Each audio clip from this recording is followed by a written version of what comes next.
ঠান্ডা কিন্তু বেশ জাঁকিয়েই পড়েছে, তাই আজ রাতে ভাবলাম একটু পিঠে বানাবো। আমাদের এদিকে রেওয়াজ আছে জানেন তো, অঘ্রাণ পৌষ মাসের বৃহস্পতিবার হলে রাত্রিবেলা ভাত খেতে নেই। প্রায় বাড়িতেই এই দিন পিঠে বানায়। প্রথম বৃহস্পতিবার আমি পিঠে বানাইনি, ওই দিন আমি রুটিই বানিয়েছিলাম। কিন্তু আজ ভাবলাম ঠান্ডাটা একটু পড়েছে, একটু পিঠে বানাই।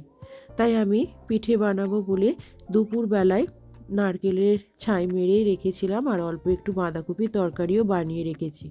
তাহলে রাত্রিবেলা পিঠেটা খুব তাড়াতাড়ি হয়ে যাবে। সেই মতো সন্ধেবেলা পিঠের জন্য কাঁইটা টেনে নিয়ে তারপর নিজের জন্য একটু চা বানিয়ে নিলাম। এখন চলে এসেছি পিঠেগুলো ভাপাতে। পিঠে ভাপাবার জন্য হাঁড়িতে জল চাপিয়ে দিয়েছি। এবার আমি পিঠেগুলো বানিয়ে নেব।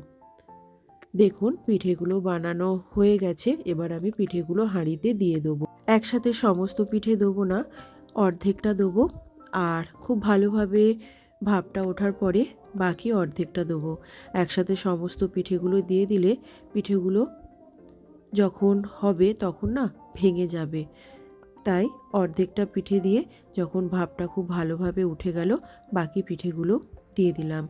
এখন অপেক্ষা করব পিঠেগুলো হওয়ার জন্য। আজকের এই ছোট্ট মিনি ব্লগটা এই পর্যন্তই। কেমন লাগলো অবশ্যই কমেন্ট বক্সে কমেন্ট করে জানাবেন।